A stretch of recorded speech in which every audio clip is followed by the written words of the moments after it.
परम सत्कार योग प्यारी सात संगत जी, प्यार और सत्कार से कहना धन निरंकार जी। सतगुरु निरंकार दातार आप सात संगत माँ के आशीर्वाद से दासी आप जी के चरणों में ये विचार रखने जा रही है। परम पूजनीय आदरणीय निरंकारी राजपिता जी के, जो हमें समझा रहे हैं कि परमात्मा का पल पल एहसास हो। परम पूजनीय निरंकारी राजपिता जी ने अपने विचारों में हमें बताया कि परमात्मा का एहसास पल पल में रहे, यह कुछ समय तक ही सीमित न रहे। जब पल पल में यह एहसास, प्रभु का यह प्रेम बस जाता है, फिर जीवन के हर एक पल में मिठास घुल जाती है। इसलिए सभी संतों ने यही कहा है कि पल पल की बड़ी कीमत है, इनका बहुत मूल्य है। जीवन का एक एक पल जो बीत रहा है, एक एक श्वास जो आ रही है, हर श्वास बड़े भाग्य से मिली है। इसकी कीमत डाल ली जाए, इसके एहसास को श्वास श्वास में बसा लिया जाए। जब इस एहसास को श्वास श्वास में बसा लिया जाता है, तभी मन की जो चिंताएं हैं वो दूर हो जाती हैं। जिस पल इस सच्चाई के रास्ते से मैं हिल जाता हूँ, फिर यही चिंताएं मुझे घेर लेती हैं। इसलिए संतों ने पल पल की हर एक श्वास की कीमत डाली है। भक्ति का यह रास्ता बहुत बारीक है। कबीर दास जी ने भी कहा है कि प्रेम गले अति सांकरी, तांबे दो न समाये। कि यह इतना बारीक रास्ता है कि श्वास श्वास में इस परमात्मा का एहसास बड़ा जरूरी है। एक श्वास भी अगर इसे भूला जाए तो डर है कि कहीं इस बारीक रास्ते से हम डगमगा न जाएं, कहीं यह अज्ञानता वाला अंधेरा मुझ पर हावी ना हो जाए, फिर कहीं मैं नाम भर को या ऊपर ऊपर से प्रेमी ना कहलाया जाऊं। अगर प्रभु से प्रेम है तो उसका सबसे बड़ा प्रूफ बंदों से प्रेम के रूप में दिखाई देता है।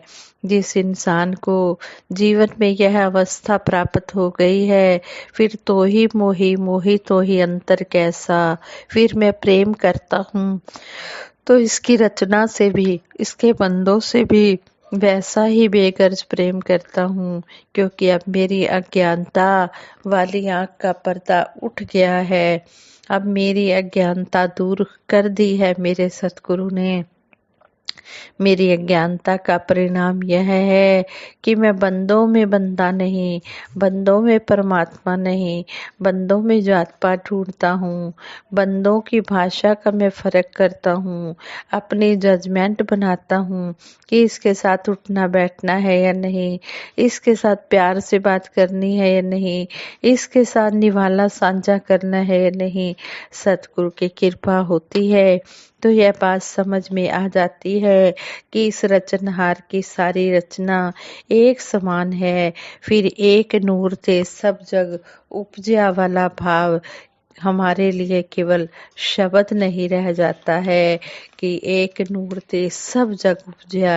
ये सभी एक ही परमपिता परमात्मा की संतान है, सभी के अंदर परमात्मा की ज्योत है। फिर ये समझ तभी आती है जब सतगुरु की कृपा से ब्रह्म ज्ञान मिलता है। नदियाँ सबकी प्यास बराबर बुझा रही हैं, सतगुरु भी इसी तरह हम सबको बराबर बना रहे हैं। सतगुरु भी हम सबको यही समझा रहे हैं कि हमने समदृष्टि से सबको देखना है। ऐसा नहीं है कि हमने भेदभाव करना है, फर्क रखना है, ये अच्छा है ये बुरा है, नहीं।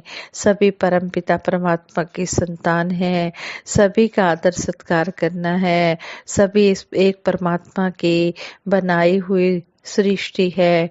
कहते हैं कि नदियां सबकी प्यास बराबर बुझा रही हैं। ऐसा नहीं है कि जहाँ से गुजरती हैं उनकी ही प्यास बुझेगी। जो इस नदी का पानी अपने घर ले जाएगा उसकी प्यास नहीं बुझेगी। सतगुरु का ज्ञान मुझे यही बताता है कि जब प्रभु की बनाई यह रचना सबके लिए बराबर है, फिर इसे किस तरह बांटा जा सकता है कि फलां कपड़े पहनने वाले का परमात्मा अलग, फलां पगड़ी पहनने वाले का परमात्मा अलग, फलां टोपी पहनने वाले का परमात्मा अलग। यह फर्क करने वाली बात तो सिर्फ अज्ञानता के कारण ही होती है, अज्ञानता का ही परिणाम है। सही मायनों में वही इंसान प्रभु प्रेमी बनता है जिसको पहले प्रभु से प्रेम हो जाए, फिर वो प्रभु के बंदों से भी प्रेम ही करता है। इसके लिए किसी खास पढ़ाई की जरूरत नहीं है। इस परमात्मा की जानकारी जिसके जीवन में आ जाती है, फिर इस मालिक खालिक की पूरी खलकत से उसका प्रेम होना स्वाभाविक है। यह परिणाम है कि फिर सतगुरु के ज्ञान की इस रोशनी के बारे में बताने की जरूरत नहीं पड़ती कि हम प्रभु से कितना प्रेम करते हैं, फिर मेरा जीवन ही प्रेम बन जाता है। ये प्रेम ही इस बात का प्रूफ है कि यह इंसान इंसानियत वाला जीवन जी रहा है। फिर यह किसी के खाने पीने उठने बैठने के कारण फर्क नहीं करता, क्योंकि फिर गुरसिक गुरु की वननेस वाली आंख से देखने लग जाता है। इंसान को जहाँ ये जीवन प्यार करने के लिए मिला था, वहाँ ये नफरत के अंगारों में जीवन बिता रहा है। जहाँ प्रेम की बरसात में भीगकर ठंडक में जीवन जिया जा सकता था, वहाँ ये नफरत, वैर, ईर्ष्या वाले अंगारों के साथ अपना जीवन जी रहा है। अंगारों ने सिर्फ जलाना है, उन्हें किसी पर भी फेंकेंगे तो अपना हाथ पहले जलेगा, बाद में वह अंगारा सामने वाले का नुकसान करेगा। इंसान इस तरह जीवन के इस सौदे को हारता आ रहा है। इंसान कहता है कि मैं सुखी होना चाहता हूँ, पर जिस गलती ने सिर्फ नुकसान किया है अपना भी और औरों का भी, ये उसी को ही रिपीट करता जाता है। इंसान को जागरूक करने के लिए, जगाने के लिए सतगुरु धरती पर आते हैं और यही आवाज मानव मात्र को देते हैं कि यह जो अवसर मिला है इसे गंवा नहीं देना। इस ब्रह्म की प्राप्ति करके अपने जीवन में प्रेम को इस प्रकार शामिल किया जा सकता है कि फिर इसी से हमारे जीवन में ठंडक आती है। जिसने प्रेम का सौदा किया ही नहीं, उसके दोनों जहान बुरे हैं, उसके लिए दोनों जहान बुरे हैं, इससे दोनों जहान का नुकसान है। अगर प्रेम का सौदा नहीं किया तो जीवन व्यर्थ बीतता जाता है। जिन प्रेम कियो तिन ही प्रभु पायो, हरि व्यापक सर्वत्र समाना, प्रेम ते प्रगट हो ही मैं जाना। हरि हर जगह समाया हुआ है, लेकिन इसको प्रेम से पाया जा सकता है। इतना सुंदर हमें समझाया गया है कि प्रेम का सौदा करने से हमें वंचित नहीं रहना है। हम भी कोई मूर्खता वाला सौदा ना कर बैठे कि मूल भी गंवाए, कमाई तो क्या ही करनी थी। इसलिए हम परमात्मा के साथ प्यार करें। परमात्मा के साथ प्यार करने से हमारा जो जीवन है वो सफल होता है। हम परमात्मा से भी प्यार करें, इसकी बनाई सृष्टि से भी प्यार करें। कहा भी गया है, प्रेम गली अति साकरी तामे दो न समाये, कि प्रेम की गली बहुत तंग है, सिर्फ इसमें एक ही चल सकता है।